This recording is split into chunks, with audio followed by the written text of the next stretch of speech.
24 hours after Charlottesville riot, cops make disturbing find what anti-white heathen left behind. In what I'm sure will have the left-wing feminists up at arms. At yesterday's Charlottesville rally, a female political reporter for the Hill news outlet, Taylor Lawrence, was punched square in the face as she was trying to film the aftermath of a vehicle running into a crowd of people which left one person dead and multiple injured. Lawrence put out a video yesterday evening where you can clearly see a nearby shirtless protester objecting to her filming the resulting chaos after a car plowed into the fascist Antifa protesters. The scumbag is heard asking her to stop filming, but when she refuses to put her camera away, he sucker punches her and yells "Stop fucking recording" at her. Lawrence can be heard yelling as her phone hits the ground, and others intervene in the defense of the reporter.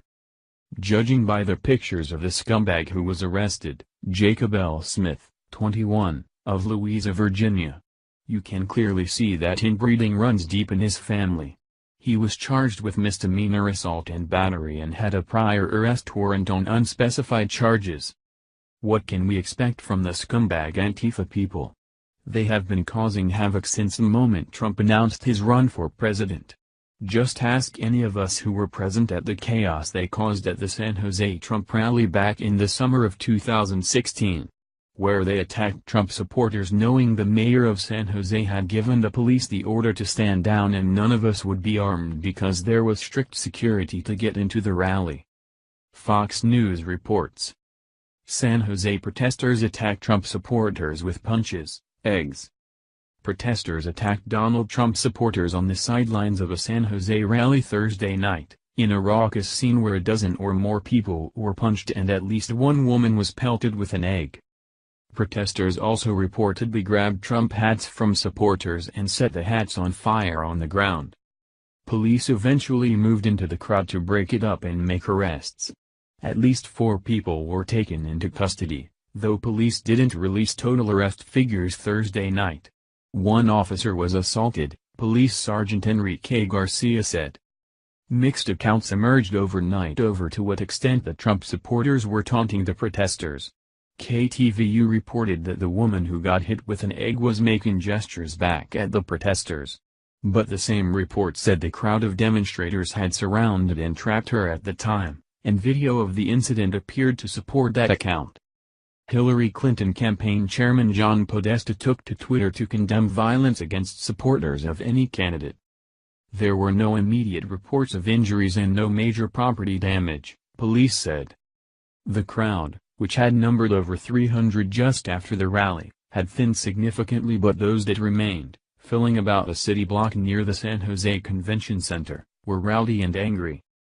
Some banged on the cars of Trump supporters as they left the rally and chased after those on foot to frighten them. Police were keeping their distance from the crowd as the scuffles played out, but keeping them from getting any closer to the convention center. Our police officers have done an extremely courageous and professional job so far, San Jose Mayor Sam Liccardo told the Associated Press by phone. We're all still holding our breath to see the outcome of this dangerous and explosive situation. The mayor, a Democrat and Hillary Clinton supporter, criticized Trump for coming to cities and igniting problems that local police departments had to deal with. At some point Donald Trump needs to take responsibility for the irresponsible behavior of his campaign, Liccardo said. The presumptive GOP nominee spoke for about 50 minutes at the rally, sniping at Democratic candidate Hillary Clinton and calling her speech on foreign policy earlier in the day pathetic and sad to watch. Protesters before the speech included Adam Rivas, a 22-year-old community college student who was born and raised in San Jose, was holding a spray-painted sign that read "Dump Trump." Rivas said he was particularly disturbed by Trump's remarks about Mexicans. For any one Mexican here he bashes, there are about 20 Mexicans out there who are hard-working and just doing their job, he said. Trump supporter Debbie Tracy, 1A, U.S. Navy veteran from San Jose, she came to hear Trump speak. She left his rally with 2 hats, a t-shirt and a handful of signs that said "Veterans for Trump." Passing in front of a wall of protesters, many chanting in Spanish, she said she supported Trump's call for a wall along the U.S.-Mexico border.